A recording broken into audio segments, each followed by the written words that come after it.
Een heel goede middag, dames en heren. We zijn vandaag in Maastricht bij Koenen & Co en spreken met Erwin Weerts voor de Maastricht University Challenge en de Limburg Innovation Challenge.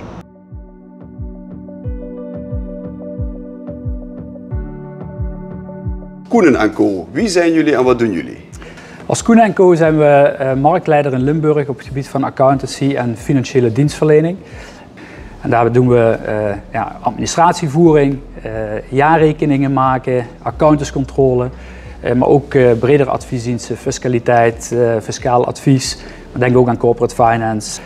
Maar ook onze IT-adviesjongens adviseren onze klanten op het gebied van alles wat met automatisering te maken heeft. Wat doet Koenen & Co op dit moment al aan innovatie? Als Koenen & Co hebben we een van de kernwaarden proactiviteit. En proactiviteit dat gaat er voor ons om snel innovatieve ideeën en adviezen naar onze klanten te brengen. En dan op een proactieve manier voordat de klant eigenlijk weet dat hij ons nodig heeft.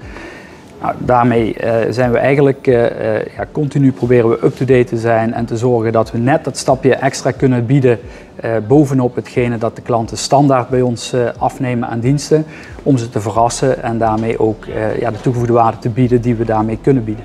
De challenge van de Universiteit Maastricht, waarom hebben jullie besloten als Koenen & Co om daaraan mee te doen?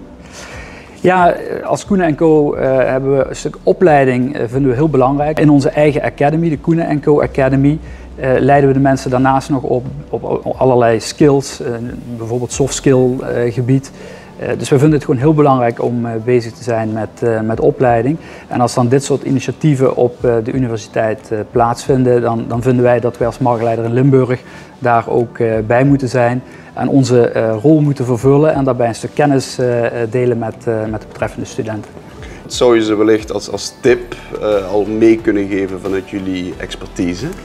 Ja, als het gaat over innovatie, ondernemerschap, dan denk ik dat het belangrijk is om out of the box te denken in deze.